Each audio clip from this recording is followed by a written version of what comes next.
more of these are on terms. Although we will solve three problems, more on the electric flux is conceptual. Okay, so that is why it is also perfect to be included in your long quiz, in short quiz number 3. So in short quiz number 3, will be composed of 30 items. 20 items will be all about 20 items will be all about Gauss's law, and 10 items will be electric flux. Okay, so you must study the PowerPoints after this. I already posted the PowerPoint in Gauss's law, and for the electric flux, um you're going to also to include this in your study. Okay, so the concept of the electric flux. Since Mr. Martinez is the last one, can you first read the first sentence? Mr. Martinez, can you read the first one? O, diba? Wala na siya. Okay, Mr. Saludo, first one.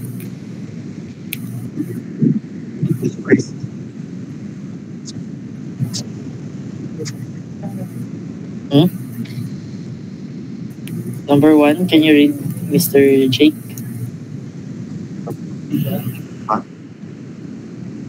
Wala, hindi siya masyado Hello po. Hello po. Yan, okay na. Sige.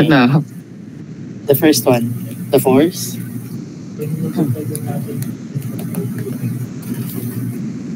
Wala, hindi ko siya. Okay, ako na muna. Tapos sunod ay si sunod na lang is kayo guys. So the concept of the electric flux. Number 1 is the force acting on the test charge will cause it to move along a certain path. For example, we all know that if you have the test charge and you will put it beside to the test charge, another test charge, they will kind of have sort of interaction depending on the test charge. If the test charge that you put is the same as the test charge that you already have, then you expect that the force will move in the other way. They will move away because they will repel each other. But if you have a test charge and you put another test charge that is opposite to the test charge that you already have, then it can there is a tendency that you will attract them both simply because there's a force of attraction. Yan po. Can you guys follow po? Okay. Next, Mr. Carpio. Can you read number 2?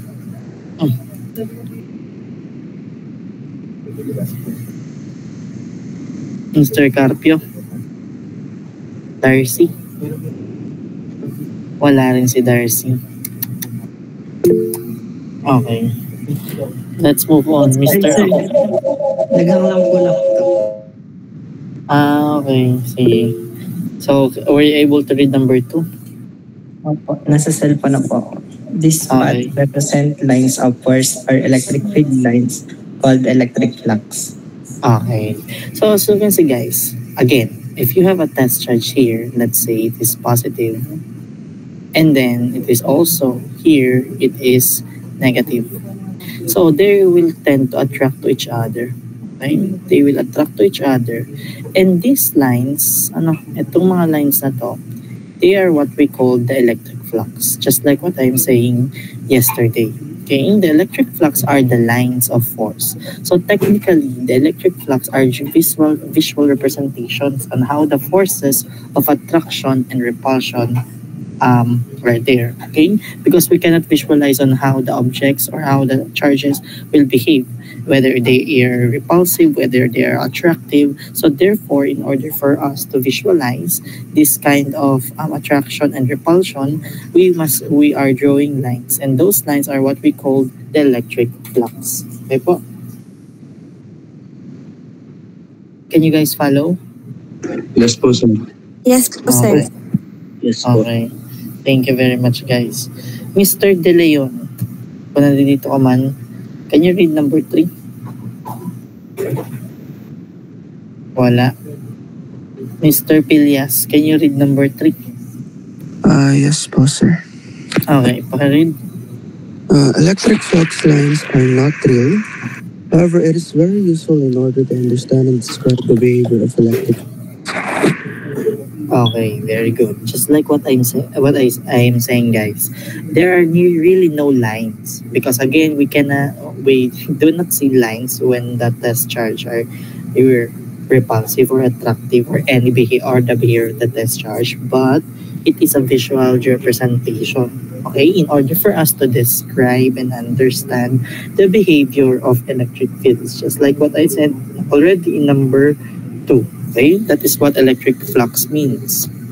Number four, I will be the one who will read it. Electric flux lines radiate from positive charge and flow into negative charges. This is you will better appreciate it or you will better understand it if the flux lines or if you will see the flow later on. You will see that in the positive charge the electric flux line moves away from the positive charge and it moves towards in the negative charge. You already see the figure in our previous lessons in last week's discussion. You will be familiar with the figure. Okay, this is the electric flux. So let us can you read number again for the electric flux? Can you read Miss Pio? The electric field generated by various charge distribution can be represented visually by electric field lines of force called electric flux. Okay, so again, thank you very much. So the electric field generated by various charges distributions can be represented again.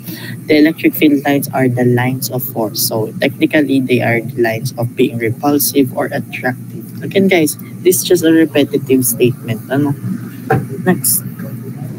Again, this is just the same. Electric flux lines do not really exist, but they are important in the representation, visualization, and description of the electric field.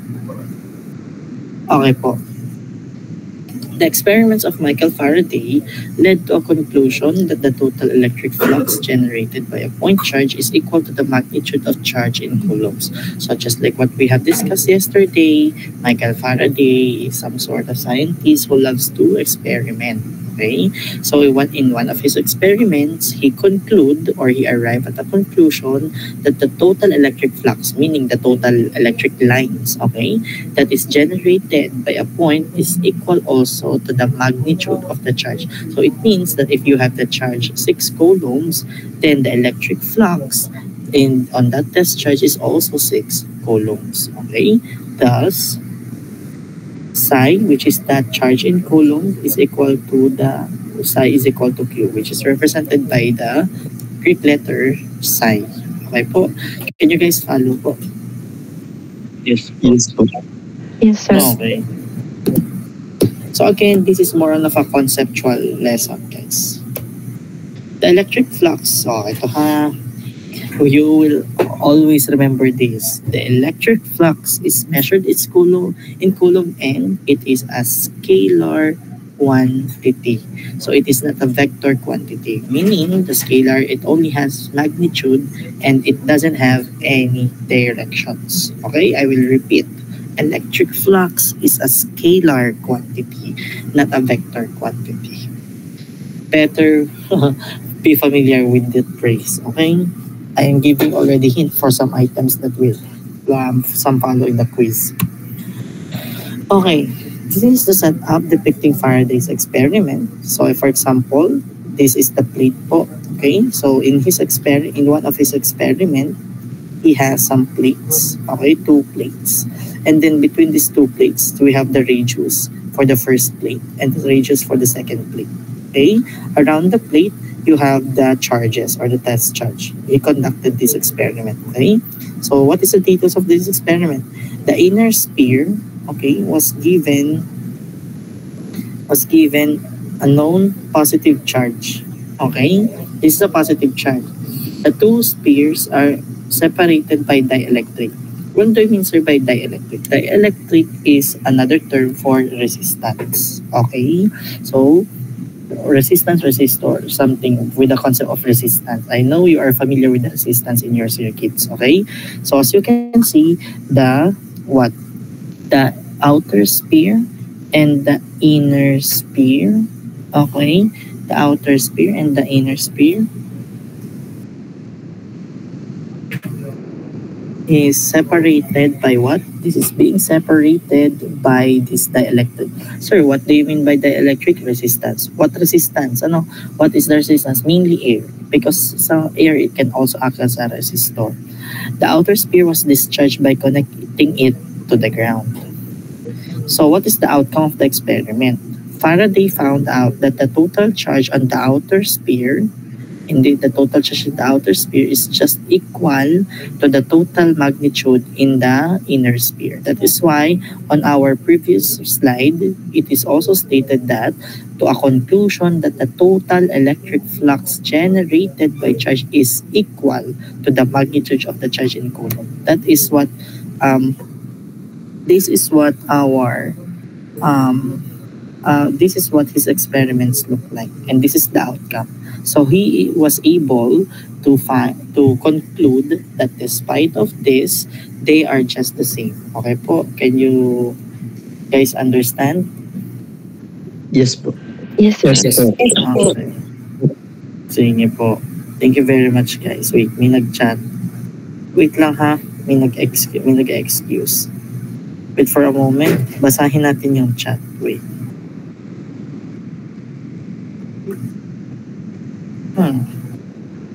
Mr. Martinez. Sir, hello po.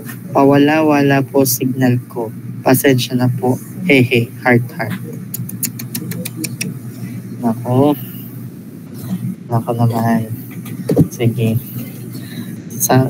Nasa sa rides kasi. Sige. Saan tayo? Tatanungin natin yan sa quiz. Okay. So again, this is just the equation for the Faraday's experiment. Okay? So what are the properties of electric flux, Mr. Mamawag? What do you think is the property of what do you think? Can you give one of the properties? Which do you think is the property of electric flux? Possible properties. Can you give one? Or wala? Sige, tatawag tayo iba. Wait lang. Graded recitation tayo ngayon, guys. Wait lang. Para may pambawi kayo. Kasi may +1 sana sa 08. So, wait for a moment, ha. Let us call somebody. +1, no? Sige. Sino pa ba yung mga walang plus? Okay. Mr. Nitura, what do you think is one of the properties of the electric flux? Can you guess one? I'll guess po, surface area po. Surface area. What do you mean by surface area? Like, yun po yung magnitude. Okay, yan daw yung magnitude. O sige, +1. Okay? +1. Tawag po tayo na isa. Hindi kasi mamimigay ako kasi nagbigay ako sa 08 kahapon. I gave pluses on 08 yesterday, but I really forgot to give you guys pluses for your short quiz 3. So, I will be giving your short quiz number 2. Okay, wala kayo dito sa solve. So, number 1. The electric flux lines originate from positive charges and terminates on negative charges. Again, guys, again, always be familiarized with the properties. Okay? Diyan ako mahilig. This is my favorite part in true or false. The properties of I'm giving the properties. Okay? I am giving you already a hint. Okay? This is what my favorite looks like. Okay? I can rearrange this as electric flux lines originate from negative charges and terminate on positive charges. True or false? Okay? Our electric lines originate or blah blah end from positive and terminate. Diba? Okay po. So makikita ha. So again, for the first property, the electric flux lines originate. So they tend to came from positive and they tend to end at the negative charges. Okay? Number 2. Who can read? Kindly unmute your mic. Unmute your mic if you want to read. In the absence of negative Ay, wait lang, charges. wait lang. State your name first. State your name. Darlene po. Okay, Botones. Sige. In the absence of negative charges, the flux lines extend indefinitely towards infinity. Okay, sige. +1. In the absence of negative charges, the flux lines extend indefinitely towards infinity. For example, guys, you only have positive charges. Okay? So the flux lines will not terminate. Okay? Because, again, the flux lines terminate only at the negative charges. So if you have no negative charges, the flux line will extend and towards infinity. Can you guys follow? Yes, Yes po. Okay. Sige. Kindly read number 3. Ako nang pipili para hindi bias. Number 3 is... Sige, pagbigyan natin yung iba guys Let us give chance to others. Mr. Valencia. Can you read number 3?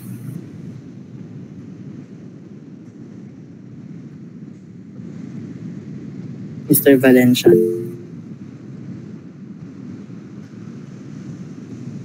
Wala si Mr. Valencia. Pagbigyan natin muna guys ang iba kasi sabihin baka hindi ako nagtatawag. Okay. Mr. Pilias. To give chance to others guys. For an isolated point charge, the flux emanates radially in all directions. Okay, so +1 again. So for an isolated point charge, the flux emanates radially. So for example, you have the point charge and you do not have any negative or positive charge. So what would the electric flux line or the electric flux looks like? It will radiate in all directions.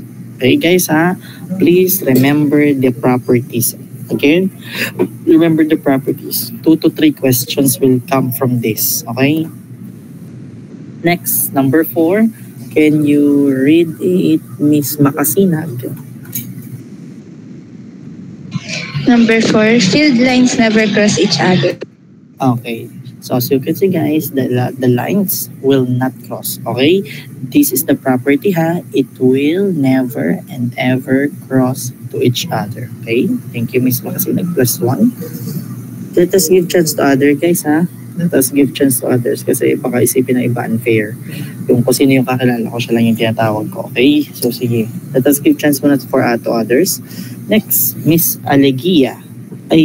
Mr. Alegia. Can you read number 5? The electric flux is independent of the medium.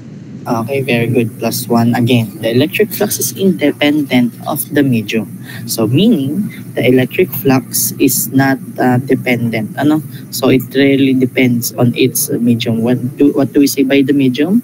The medium is the material or the charge that can affect or that can the electric flux depends. That is kind of material. And last but not the least, number 6, can you read it, Mr. Kay Cabral muna tayo. Cabral, Ralph Lawrence.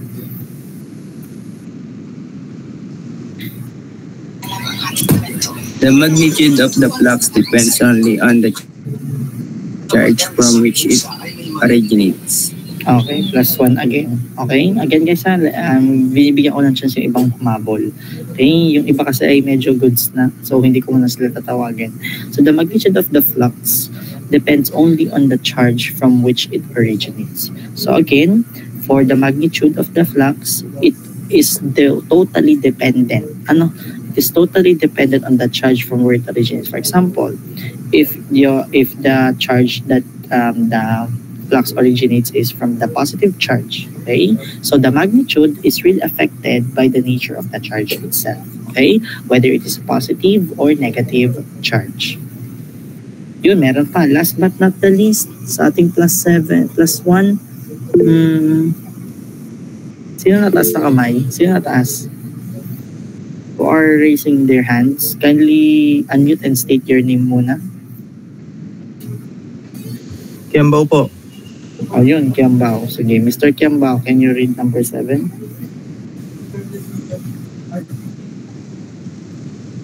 If a point charge is close by an imaginary sphere, every flux that passes through the surface is normal to the surface. Okay, very good. Thank you po. If a point charge is enclosed by an imaginary sphere, every flux that passes through the surface is normal to the surface. For example, your charge is enclosed or it is inside of a sphere, okay? But it is not technically a sphere. As just like what is stated, it is just an imaginary sphere, okay? So it passes through the surface that is normal, okay? Again, whenever we are encountering the word normal, it means that it is perpendicular or having a 90 degrees to the surface. Okay, paulit-ulit na tayo dyan, guys. Okay, electric flux from point charges. Again, guys, if a positive charge, the fields are directed radially outward. Okay, as you can see, it is an outward. So what about the negative charge?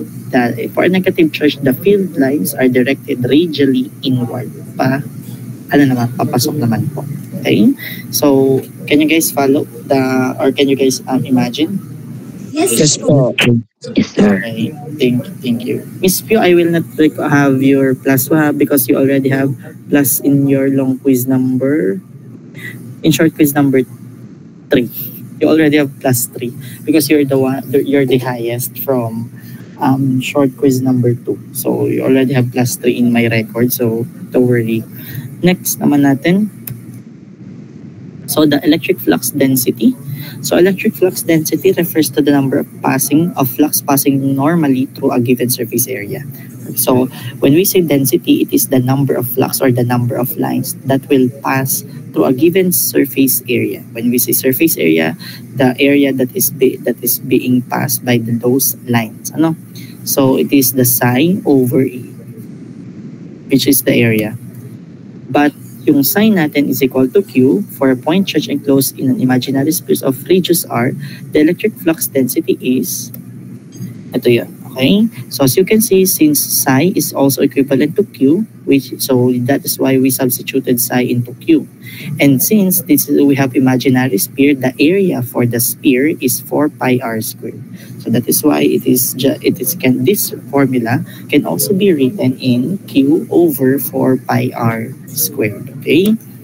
So by comparison, the electric field intensity generated by a point charge is this one. Okay, it is the electric field intensity. As you can see, they are just the same, except the variable D becomes variable E because E represents for the electric field intensity, and 4 pi epsilon naught, which is again I already discussed this in our previous discussion. It is just the only distinctive variable that is not present on the previous formula.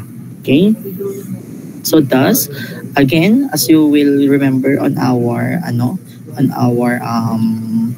discussion yesterday in free space, this is the formula. That is why this comes first. This must come first before yesterday's lesson. But again, it is just that I really skipped this part, so now I'm discussing it.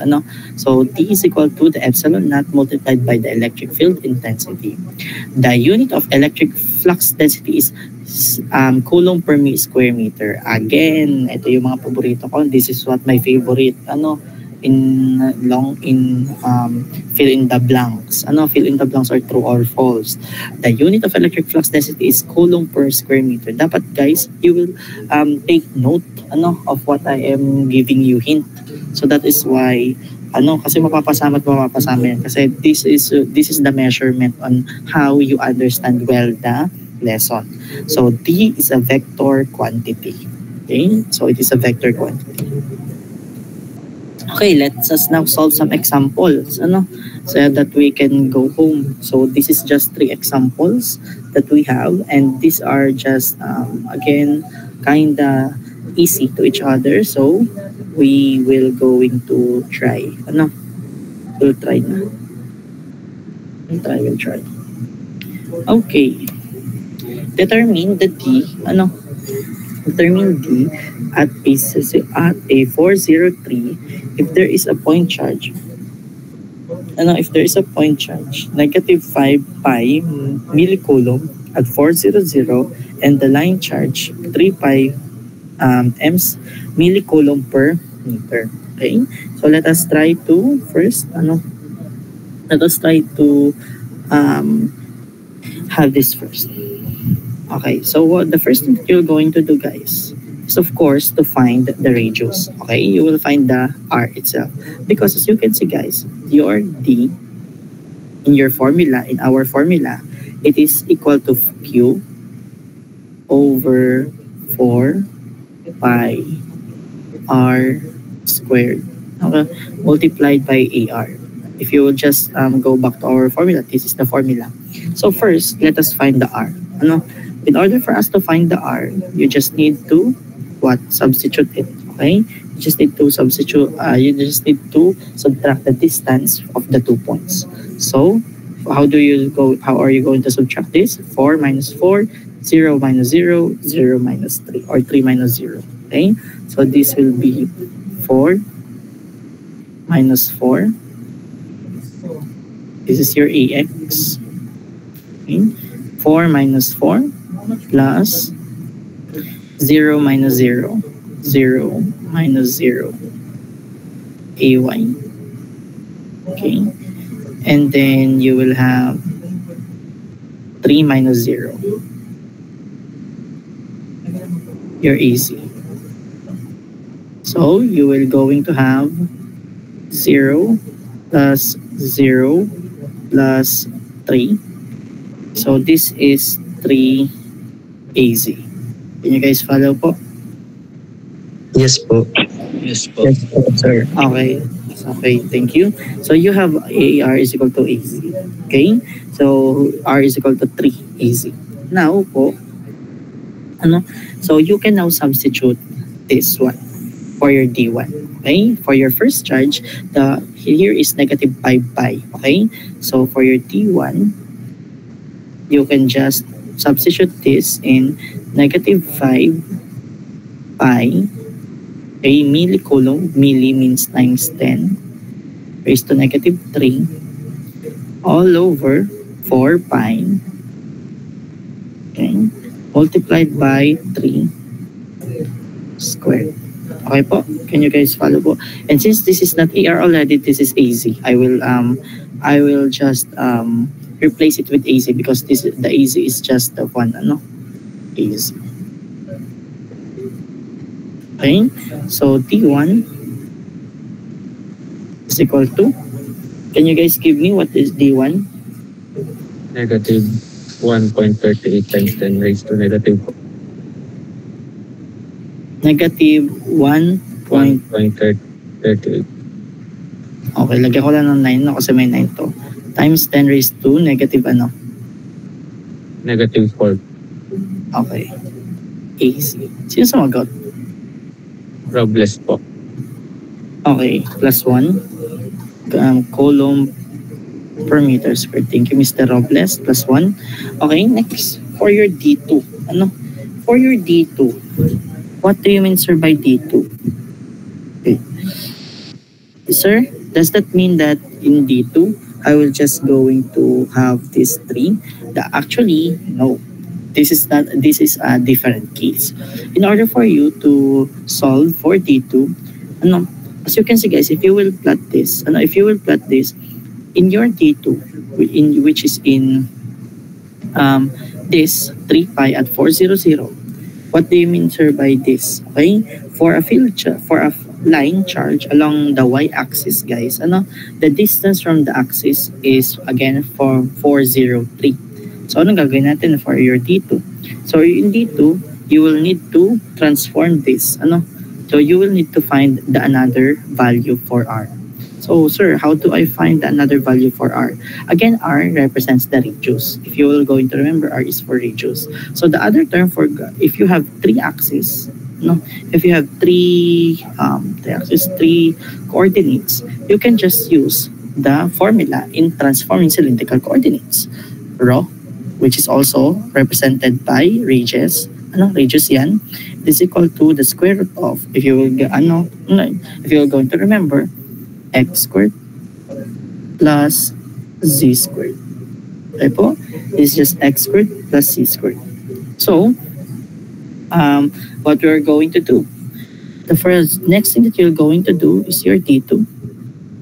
It is just equal to rho is equal to the square root of Okay, this dito ha, dito tayo kukuha, hindi dito. Okay, this is 4 squared plus 3 squared. So 16 plus 9, 25, square root of 25, it is just 5. Okay, so this is just 5. Now that you know this one, okay, you will just what? You will just have our tawag dito,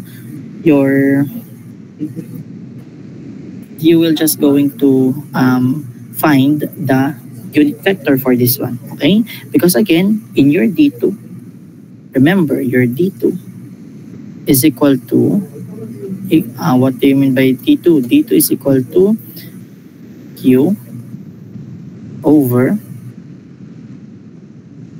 2 pi rho. In this case, we use rho instead of r squared.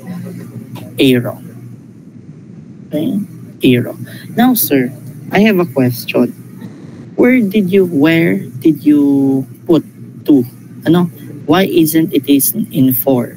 Because, guys, we are in the cylindrical coordinate. Okay? In cylindrical coordinate, we will use 2 pi instead of 4 pi. Okay? So again, why do we need to have our 2 pi again, because it is in cylindrical. So why it is cylindrical? Because we use the cylindrical method here. Okay? Square root of x squared plus z squared. So now it is the 4 pi r squared it is now reduced into 2 pi. Okay? So now here we have this. Now we have q, which is 3 pi. We have 2 pi, which we have pi. But here, the arrow, where do we get the arrow? The arrow, we can get the arrow by using this. Again, you have to deal with this. Okay, so this is just 4ax. Here, we have 0 ay, so technically it doesn't have any value. And we have the 3 arrow, az pala. Okay, and then it is over into your computed row. What is your computed row? 5. Okay, so this is just a row is equal to 4ax plus 3az plus 5. So sir, how do we going to find this? So it is very, very simple, guys. No, so you are just going to substitute this. Okay, just substitute. So you will have your D2 is just equal to 3 pi MC times 10 raised to negative 3 all over 2 pi 2 pi times 5. Okay, then it is being multiplied by what? 4ax plus 3az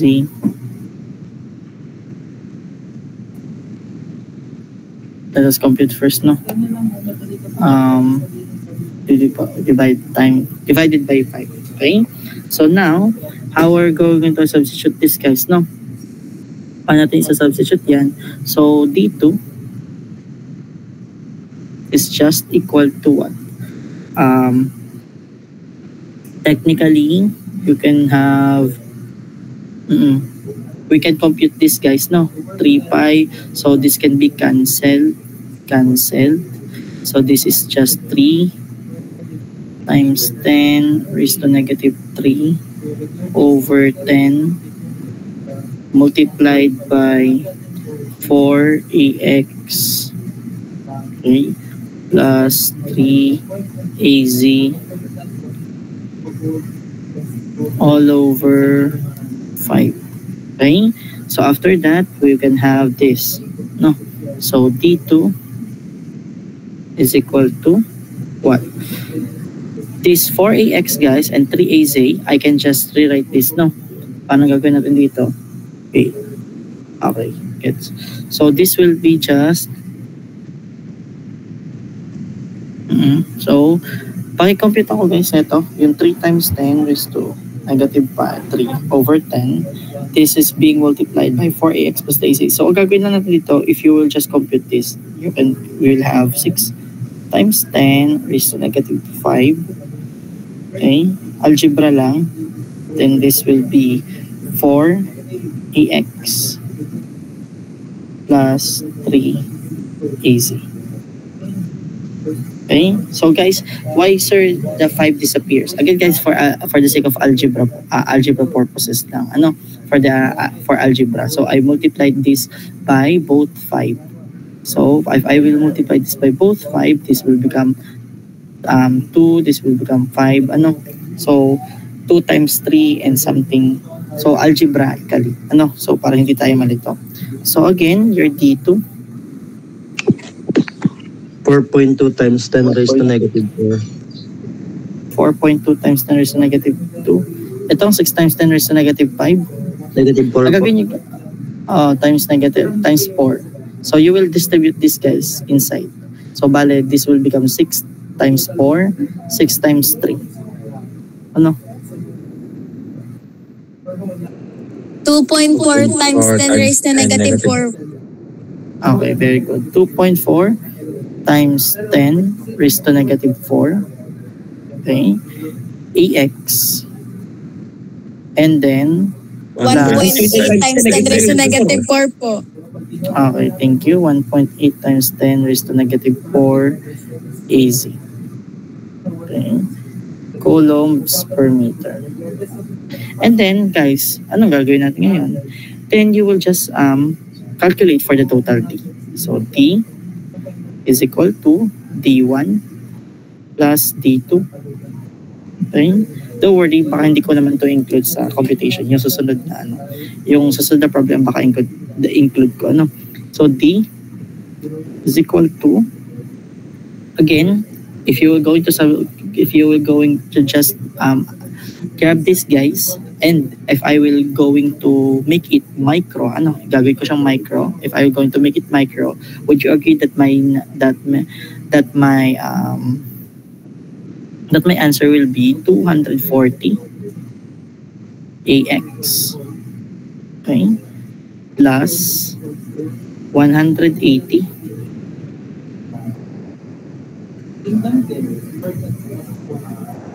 AZ minus 138.9 AZ. All of these are multiplied by microcoulomb. Again guys, bakit again 240 to? Why it is 240? I just moved the decimal 1, 2. So it is negative 6, not negative 4. Okay, moving of decimal. So your D is equal to, this can be further reduced, 240 AX, okay, plus 41.1 AZ. Okay, that is what it will look like. Can you guys follow po? Yes, Yes po. po. Okay, that is the final answer guys. No, that is the final answer. 240 AX plus 41 AZ microcoulomb, microcoulomb per meter square. Okay, next, second, hindi pa pala, meron pa tayo dito. Electric flux mathematical definition. Let us just read this. Okay, the total number of flux psi passing in a given surface area S can be defined as psi is equal to ds. For an incremental surface, the area delta S, the number of flux passing through it is the product of the normal component of D and delta S. So again, this is just a representation. So delta S is a vector quantity. Its direction is the outward normal to the surface. So again, no, it is normal. So you have this, and then if you will pinpoint this in D, it is directly normal to the surface. So this is the surface and it is normal. Okay? This is the theta. So dn is equal to d cos theta. The flux through the incremental surface is, okay, this is the flux. So this is the incremental surface. Through the incremental surface, this is the flux. Now given by this equation, the expression d cos theta delta s is a dot product equal to d dot ds delta s. As delta s approaches 0, the expression becomes d psi is equal to d dot ds. It is very similar to Gauss's law, except it has no integral. So the total flux, the total electric flux through an entire surface is this. Yan. It looks like what? Gauss's law. Ano? Halos it is almost the same as Gauss's law. Okay, let us solve the second example. Okay. Now, for the second example, yung makakasama sa problem solving sa short quiz sa long quiz 3. Ano? Ito mga ganito type ng problem. Okay, for our given example, given a 60 microcoulomb point charge located at the origin, find the total electric flux passing through A, the portion that sphere R is equal to 36 cm bounded by this one. Ano? So we are given by this one. Letter B, the closed surface defined by rho is equal to 26 and Z is equal to negative 26 cm, and C, the plane Z is equal to 26 centimeter. It is just easy. Don't worry, guys. So for the sphere, okay, again, you will remember this. For the sphere, your ds is equal to r squared. I already state this in our formula yesterday. R squared sine theta, okay, d theta d phi, okay, ar. Again, this is the ds for the sphere. Okay, you will always remember this. Okay, so letter A, the portion that the sphere R is equal to 26 centimeter. So again, we have the formula in the previous slide. Psi is equal to the integral of d, or the dot product of d and ds. Sir, I have the ds. Yes, you have the ds already, just like what I said. So what is by d? Guys, if you will recall, the value of your d is just q over 4 pi r squared. Okay? AR, that is the value of your d. We'll go into this in r squared sine theta d theta d phi AR. Okay? So I can cancel this, I can cancel this. So I will be left with what? Q over 4 pi. And this is constant. So I can just factor it out. So this can be Q over 4 pi times the integral of what? The integral of, or the double integral of sine theta d theta d phi AR. Sir, I have a question. What is it? What do you mean by, sir, what do you mean by the double integral? Why this integral becomes double? Guys, because we are given by the two boundaries, the two limits, okay? From your pi, 0 to pi over 2. From your phi, you are 0 to pi over 2 again. So you will just going to apply this. So that is why instead of 1, we will integrate it twice because there are two limits, okay? 0 to 2 pi over 2. Okay? And again, pi to 0 to 2 pi ulit. 0 to pi over 2. Okay? So this will be just what? Again, guys, please po, please, even though you are interchanging the variables or the limits, they are just the same. Okay? So this will be just what? Q, okay, over 4 pi. Okay? Then it is being multiplied by the integral of what? The integral of from 0 to pi over 2 of sine theta d theta multiplied by the integral of 0 to pi over 2 by d phi. Okay? As you can see. So, after that, we can just write q over 4 pi. Okay? So, the integral of sine theta over 2 pi ay, the integral muna nito ng pi over 2, 0 to pi over 2 ng d theta is just pi over 2. Okay? And then again, it is being multiplied by the integral of sine theta is 2 of sine theta from 0 to 2 pi over 2 is just negative cosine.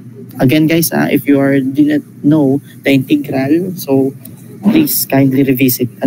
Negative cosine pi over 2, okay, plus cosine of 0. This is being evaluated.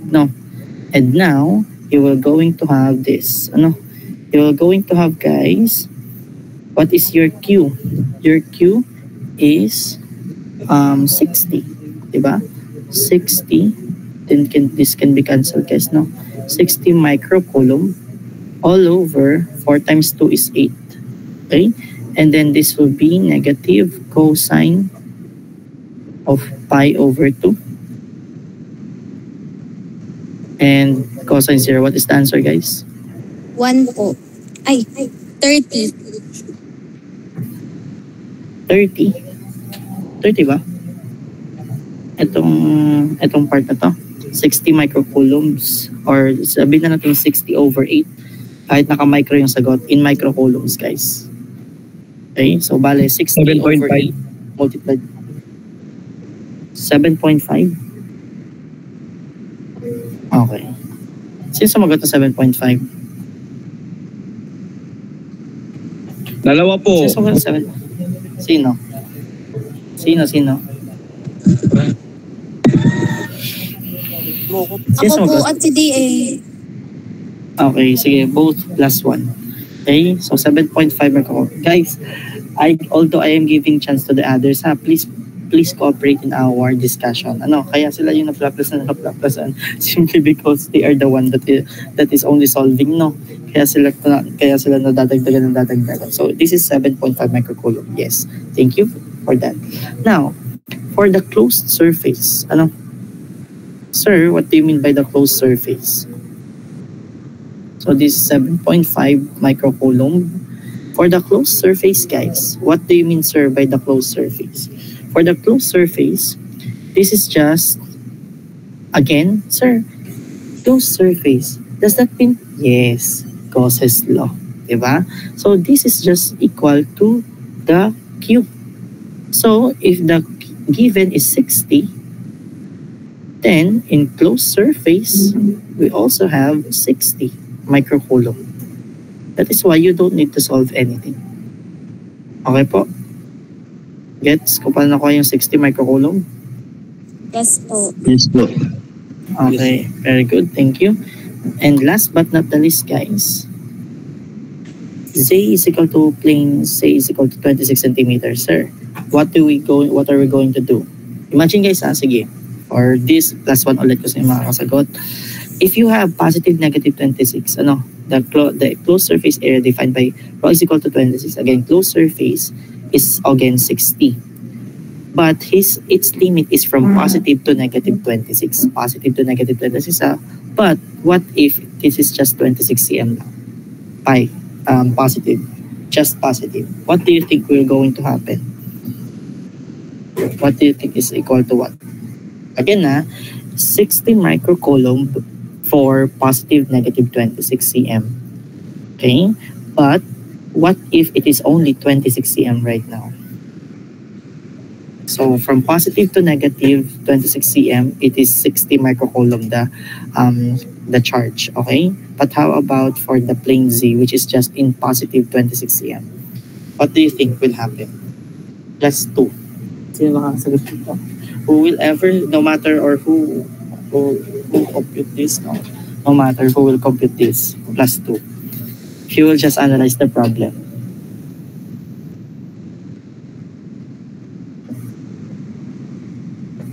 Bibigyan ko kayo ng clue, guys, Diba, from positive 26, or from negative 26 cm to positive 26 cm.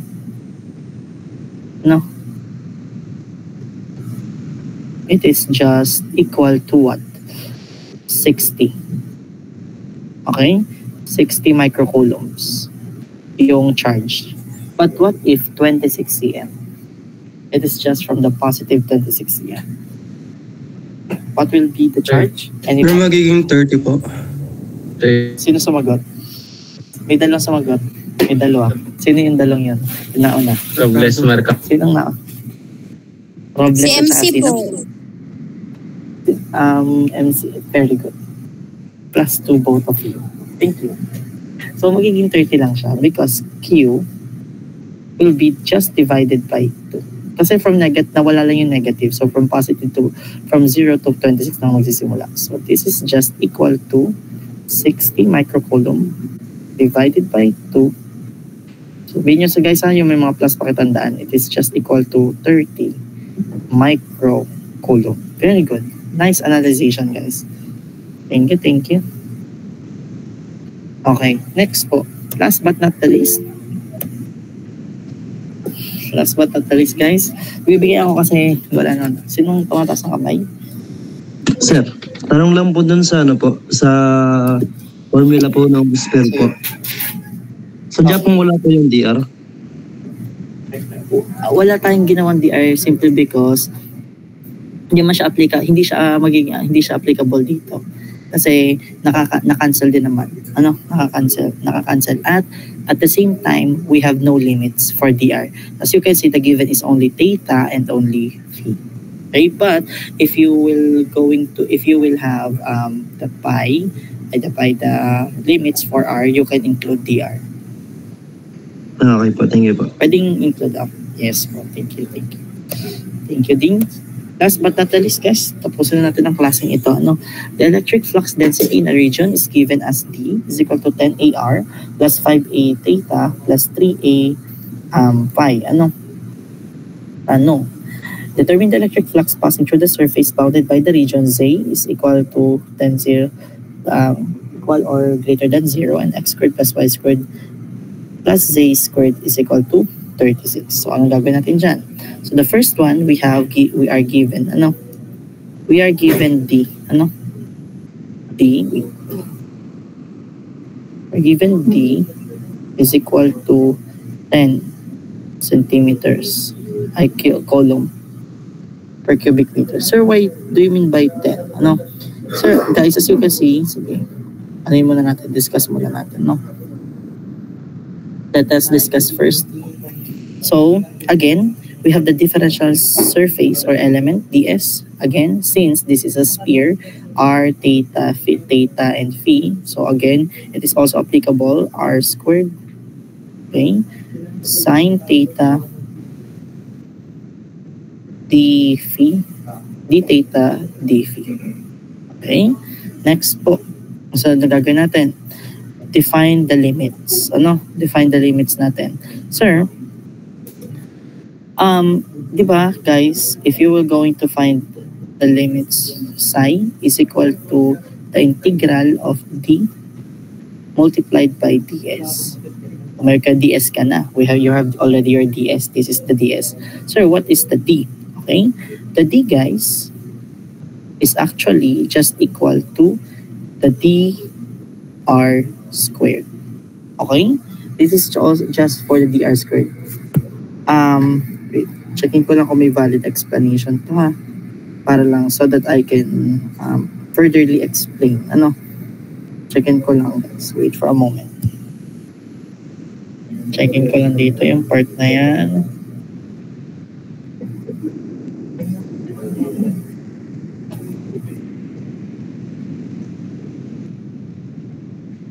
Okay. Sige po. Okay. So guys, we have the r squared. This is just, guys, because sir, why it is the r squared? Why it is just r that has the value? Okay? What do you mean, sir, by that? Because guys, if we were going to just see po, if you were just going to visualize the sphere, this is what it looks like. This is the sphere. Okay, and then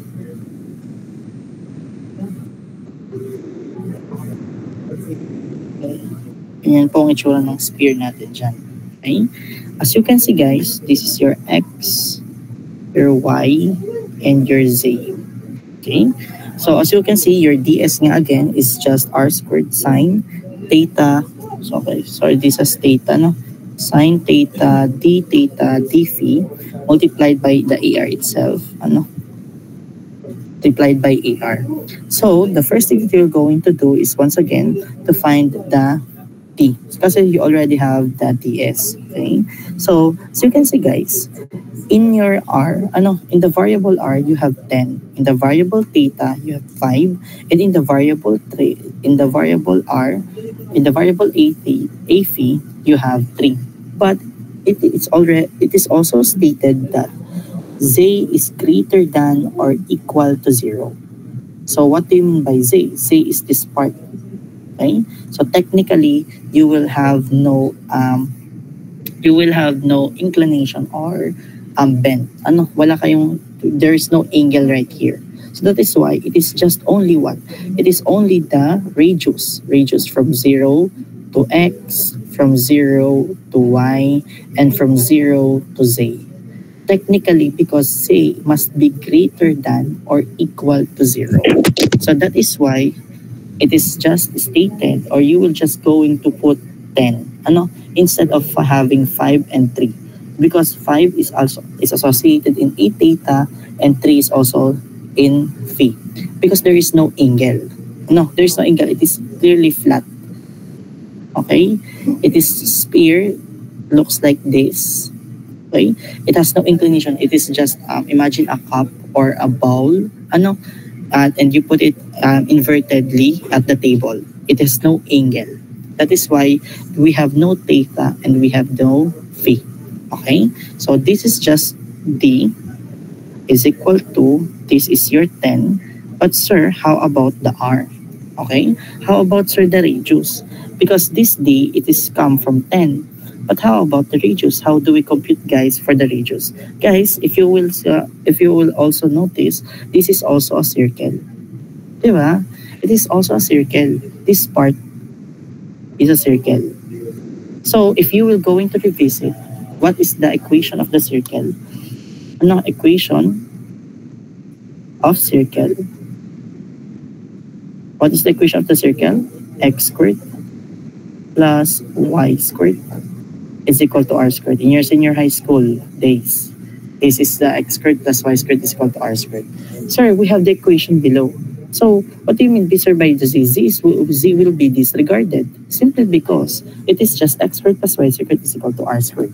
So, therefore, guys, the 36 is your radius, but it is also in r squared. So, if you are just going to have this, your r is 6. And this is just 2.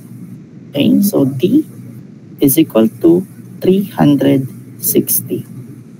Okay, and now, sir, how do I define this? Now I have D. How will I define this? So you will just have equal to the double integral. Sir, what do you mean again by the double integral? Guys, because the associated degrees are the A theta and A phi. Sir, why there is no AR? Because guys, the AR is already considered. Consider na natin siya because we already considered this. Okay? So that is why this two regarded variable will become what? Will become our limits. But sir, how we will know the limits of theta and the phi? Guys, I already told you in our coordinate system. For theta, you have 0. Okay? You have 0 up to pi over 2. Okay? For your phi, you have 0 up to 2 pi. It is default. Naka-default na yan, guys. For your theta, you have 0 to pi over 2. For your phi, you have 0 to 2 pi. Again, it is already default. Your D will become 360. And then your ds is r squared sine theta d phi AR. Okay? And then after this, you will have, again, my 360 is constant, so I can just remove this 360. And then 360 multiplied by what? From 0 to 2 pi d theta, d theta.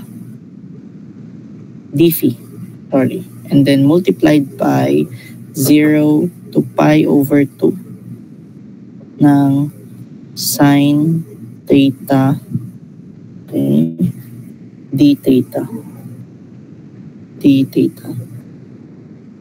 Okay guys, yung r squared, ito na yun ha. Ito na pala yun, sorry. So, yan. Naka-scored na tayo dito yung r. Again guys I will just put here the r squared is already being considered to this. Okay, so that is why d times r squared. Okay, d times r squared is 360 sine theta d theta. And then it will be just 360. 0 to 2 pi is just 2 pi. Okay, multiplied by again sine theta. So this is just negative cosine pi over 2. Okay, plus cosine of 0 again because of the evaluation. So you will have what? Let's see, what will be your answer, guys? 720 pi. 720 pi. Okay. Sino sumagot? Carpio po. Carpio. Sino pa yung isa? Ortega po. Ayun. Plus 1. Okay? Both of you. So 725. And since po, since this is, we will just assume that it is M. 725 MC. Bakit po MC? Why is it M? Simply because, guys, it is just, we'll just assume na M siya. Okay? So, you will always assume, wait for a moment, checkin ko lang din. Okay, since it is most likely given by this, give natin default. Kapag wala binigay guys, M, laging nakamili. Okay, default yan. 720 pi MC. Okay, thank you very much. So, can you guys understood the problem? Yes, po. Yes po. Yes, sir. Okay. Okay, don't worry. Pag maganda naman kayo, hirap hindi natin isasama. So long face niya. Pero ito guys, hindi ka natin isasama. It's not good. Pero this time, ito, for sure, this one will be surely included. This kind of problem. Okay po, sige. Let us give the pluses na. Reward all the pluses. Hindi sumagot si Saludo. Bahala ka Saludo. Okay, sige po. Sino mga nagka-plus? Pakisabi naman. Kiambaw po. Wait lang. Kiambaw muna tayo. Kiambaw pa. Ilang ka Kiambaw? Plus 1 po. Tsaka present po, sir. Okay. Okay. Tapos, sino pa ang mga may pluses? Si Pilius po. Elias. Yan guys pinagbibigyan ko na kayo. Kaya ako mismo ang kusang tumatawag sa inyo kanina. Next, sino pa? Ortega din po. Saka po present. Ortega. Plus 1 din, no? Wala na ako mabibigyan ng plus kasi bukas na to. Ay, isa na. Next, sino pa? Sir, ako. Okay, Botones. Ilan ang plus mo? 3 po. 3. Tsaka daw po si DM. DM, ilang si Mamawag? Balit po, sir. Mamawag, ilan? Isa po. Bali. Yan, may. Okay, sunod. Sino pa? Makasinag po. Plus 1. Makasinag plus 1. Mercado plus 2.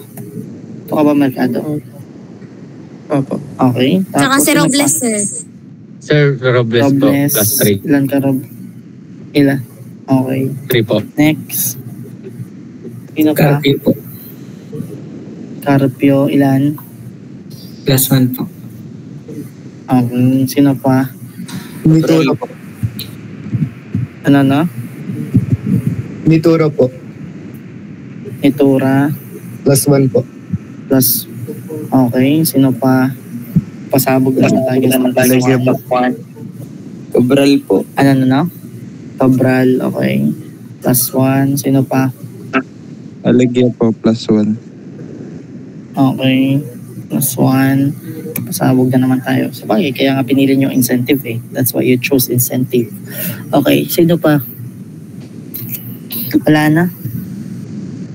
na? Valencia, wala. Tolentino, sino pa? Okay, Sir, sabi lang po. guys. Attendance lang po. Attendance. Taga-Lemse ay kadalayin dati, no? Ay, parang nakita ko dati sa ano. Lemse ka pala. Lemse. Saan ka sa Lemery?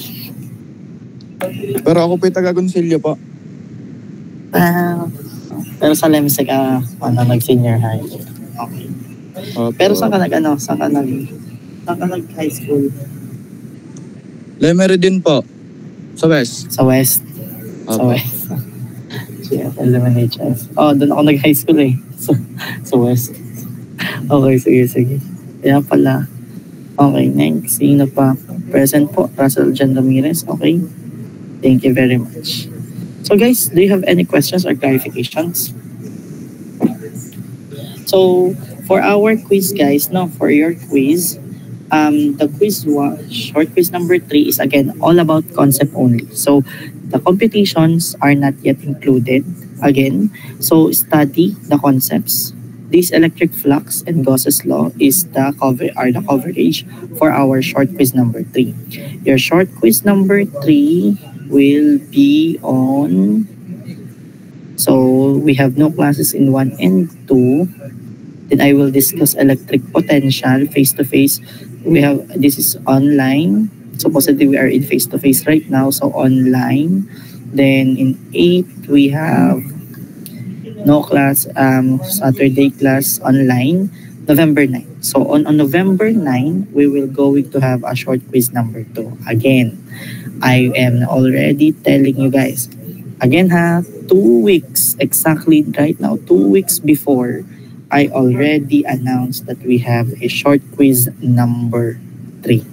So for you guys to ace the short quiz number 3, I am repeatedly telling you that you must able to study right now, as early as now, so that on November 9, your short quiz will become easy for you. It is just 30 minutes of your time every day, and the actual exam, it is also 30 minutes. Before we discuss, you will have some quiz first. 30 minutes yun ang quiz natin na yun. Short quiz number 3. Again guys please study right now, okay? Especially for those you will be needing once again, especially for the red marks, you will be needing a perfect score or not perfect score. In order for you to pass, you must give me at least 80% for each quiz in order for me to lift you up.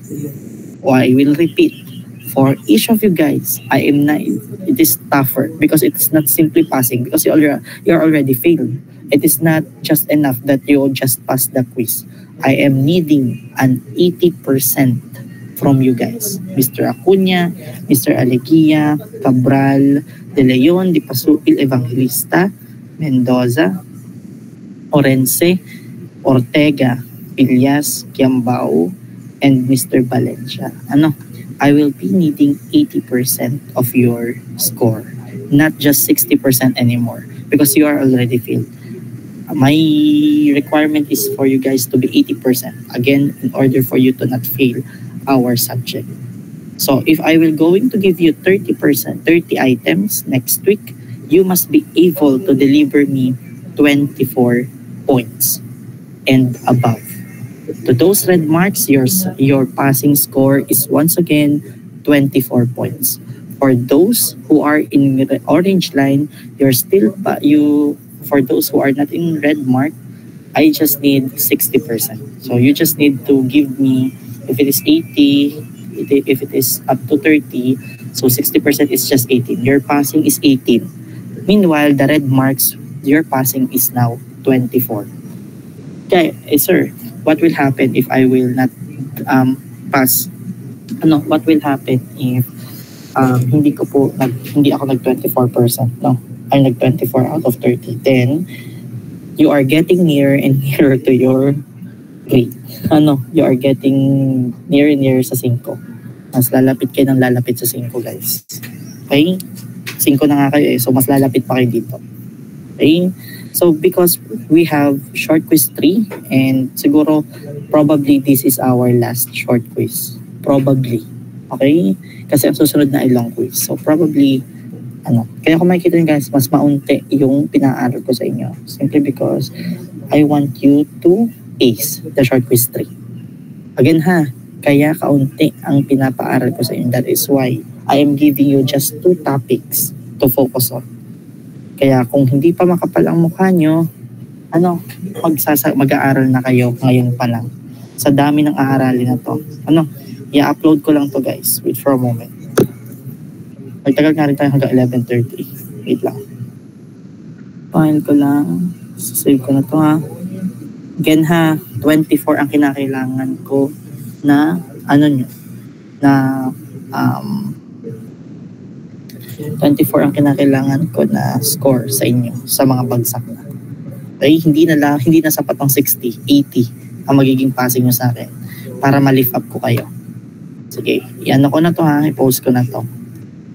Wait natin, material, ipopost ko na ngayon din para sure kayo.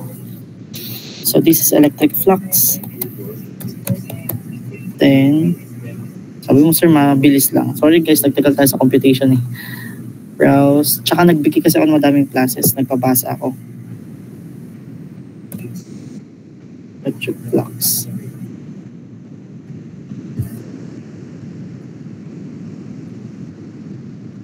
Yan guys wala na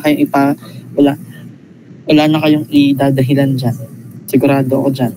Ito ang kasama Gauss's law. Sauluhin nyo na kada bit ng formula. Sinasabi ko sa inyo guys, sauluhin nyo na ngayon pa lang. Nasabi na agad ako kung anong sinasabi nito. Dapat sa ulado niya to. Dapat alam nyo din ang mga formula na to. Kahit hindi na to. Pero alam nyo dapat ito. You should know this. You should know the general form of the formula. You should know the integral form. You should know this one. Lahat, karamihan. You should know the integral form of the Gauss's law. You should know the application of the Gauss's law. Ang sarap nitong itanong in true or false. Ang sarap nitong itanong sa true or false Tapos, pa? Ito din, sarap nitong itanong sa true or false. Yan ang mga gusto. Ito yung this is my favorite part na pagkunan sa mga true or false. Kasi titignan ko talaga kung sinaulo niya. Lalo na to. Tapos itong mga formula, this is my favorite part in the fill in the blanks. Sasauluhin niyo yung mga formula na yan. Or para ma-ace nyo ang long quiz na short quiz number 3. Pati ito, sarap nitong tanong, fill in the blanks and true or false once again. Okay? Pero again, in the computational part, you should not worry about the computations. It is not yet included. Okay?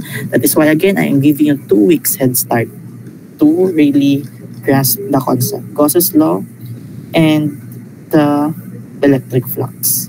Itong dalawa lang kasama. Sir, is it just for PPT? Yes po. Ito lang muna sa PPT. Okay? Yan lang. Tapos dito sa PPT, ito mo ilang lang slide. Sa PPT, ito lang. Nandito lang. Ito naman, hindi kasama to. Okay? It is not included. This is also not included. This is also not included. Diba? May thank you slide pa dito. Tapos meron pang title slide. So all in all, it is just 10 slides. So out of the 10 slides, yung 1, 2, and 3 slides by computation. So 7 slides lang yung aaralin nyo dito. Diba? Pero madami nga siya ng content. Okay? Please po. Please. Kung gusto niyo pang pumasa, mag-aaral kayo. Okay? Sige po. So again, do you have any questions or clarifications? Or wala naman? Wala na? Taas ang kamay na naiintindihan ang lesson at taas ang kamay na naiintindihan ang na may quiz tayo next week. Kindly raise your hand if you really understood what I'm trying to say. 23. Again lalo na yung mga hindi pa pasado, guys, maawa kayo sa grade niyo. Uulit kayo ng isang taon pag hindi nyo ito na-petition. Okay, sige. Thank you very much. Thank you. Thank you, guys. So, kung wala na kayong questions and clarifications, okay, thank you. So, if you do not have any questions or clarifications,